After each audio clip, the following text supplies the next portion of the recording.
এক দিবসীয় কৃষক প্রশিক্ষণ শিবিরে কৃষক বন্ধু ডেথ বেনিফিট সহায়তা প্রকল্পে সহায়তা প্রদান প্রসঙ্গে কি বললেন দায়িত্বশীল আধিকারিক কেপিএস সাথী হালদার, শোনাবো আপনাদের।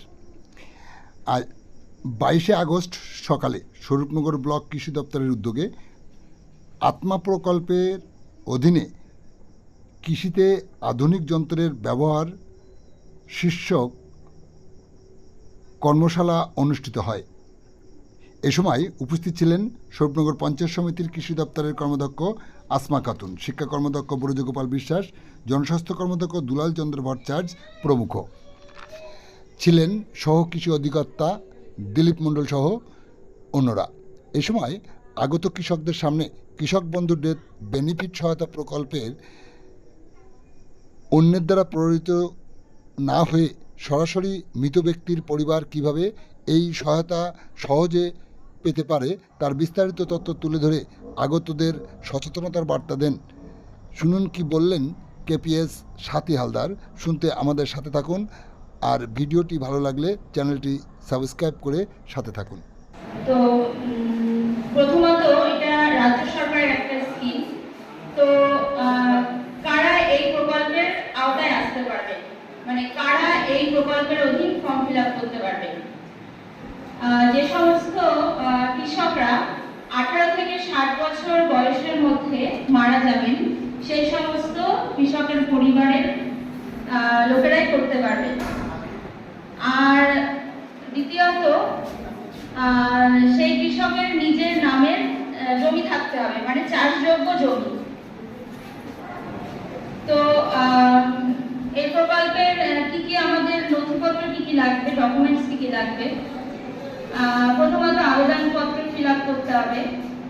তারপর যে কৃষক মারা গেছেন তার ভোটার কার্ড এবং ভোটার ইনফরমেশন সেটা অনলাইন থেকে ডাউনলোড করতে হবে।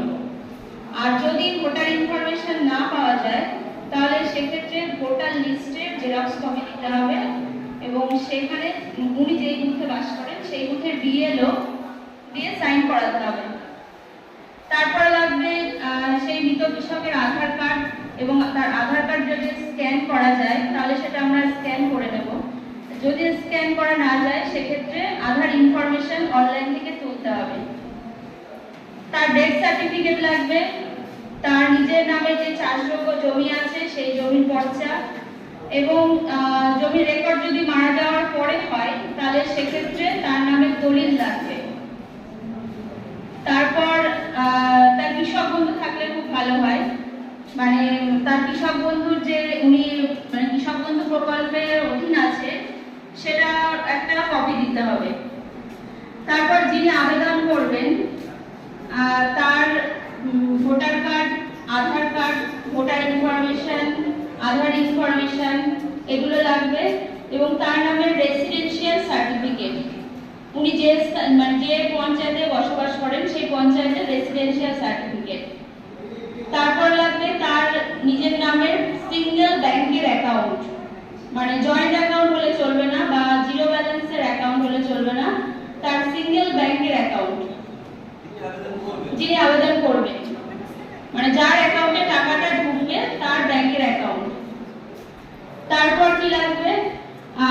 ওয়ারিশন সার্টিফিকেট যেটা পঞ্চায়েত থেকে দেবে সেটা অরিজিনাল কপি, কোনো জেরক্স কপি হলে কিন্তু চলবে না। মানে অনেকে দেখা যায় জেরক্স কপি নিয়ে আসেন, ওয়ারিশন সার্টিফিকেটের অরিজিনাল কপি লাগবে। তারপর কি যারা যারা ওয়ারিশন সার্টিফিকেটে যাদের নাম থাকবে প্রত্যেকের ভোটার কার্ড এবং আধার কার্ডের জেরক্স কপি। আর ওয়ারিশরা যদি মাইনর হয়, মানে 18 বছরের কম যদি হয় ওয়ারিশরা, সেক্ষেত্রে তাদের তো ভোটার কার্ড থাকবে না, আধার কার্ড এবং বার্থ সার্টিফিকেট বা মাধ্যমিকে যে অ্যাডমিট কার্ড হয় সেগুলো জেরক্স কপি দিতে হবে। তারপর ধরুন আবেদন করবেন একজন, আর বাকি যারা ওয়ারিশ থাকবে তারা নো অবজেকশন দেবে।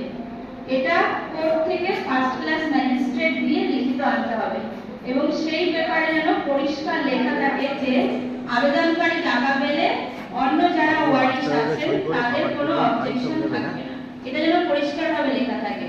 আর যদি বাকি ওয়ারিশরা মাইনর হন তাহলে সেক্ষেত্রে লেখা থাকবে যে যে টাকাটা পাবে তিনি যেন পরিষ্কারভাবে লিখে দেন যে আমি টাকা পেলে আমার ছেলে মেয়েদের দেখাশোনা করব এবং আমার ছেলে মেয়েরা যখন মেজর হবে তখন তারা এই টাকা নিয়ে কোনো অবজেকশন করবে না। তারপর কি এটা নিয়ম 3 মাসের মধ্যে জমা করার। যদি কোনো কারণে 3 মাসের মধ্যে জমা করতে না পারেন তাহলে সেক্ষেত্রে কেন জমা করতে পারেননি 3 মাসের মধ্যে, একটা নোটারি জমা করতে হবে। সেটা ফার্স্ট ক্লাস না হলেও হবে, কোর্টের একটা নোটারি মাসের মধ্যে জমা করতে পারেন। আর যেটা সবথেকে গুরুত্বপূর্ণ, অনেক ক্ষেত্রে দেখা যায় ভোটার কার্ড মানে যে ব্যক্তি মারা গেছে তার ভোটার কার্ডে জন্মের তারিখ একরকম আছে, আধার কার্ডে একরকম আছে, তার ভোটার কার্ডে একরকম আছে, জন্মের তারিখ আধার কার্ডে একরকম আছে, বা তার নামের ক্ষেত্রেও দেখা যায় ভোটার কার্ডে এক নাম আছে, আধার কার্ডে এক নাম আছে, তারপর পর্চায় এক নাম আছে, বা যে আবেদন করছে তার ক্ষেত্রেও এটা দেখা যায়। এইরকম যদি থাকে তাহলে সেক্ষেত্রে যদি ভোটার কার্ড আধার কার্ড ঠিক করা যায় সেটা সবথেকে ভালো হয়। যদি না করা যায় তাহলে কোর্টের ফার্স্ট ক্লাস ম্যাজিস্ট্রেটের লিখিত দিতে হবে যে এই ব্যক্তির নাম সঠিক কোনটা এবং তার একই ব্যক্তি, এটা ফার্স্ট ক্লাস ম্যাজিস্ট্রেট করতে হবে। এটাই। আর এই বিষয়ে যদি কোনো কিছু জানার থাকে আমি অফিসে থাকি, আমার সঙ্গে যোগাযোগ করতে পারেন। ধন্যবাদ।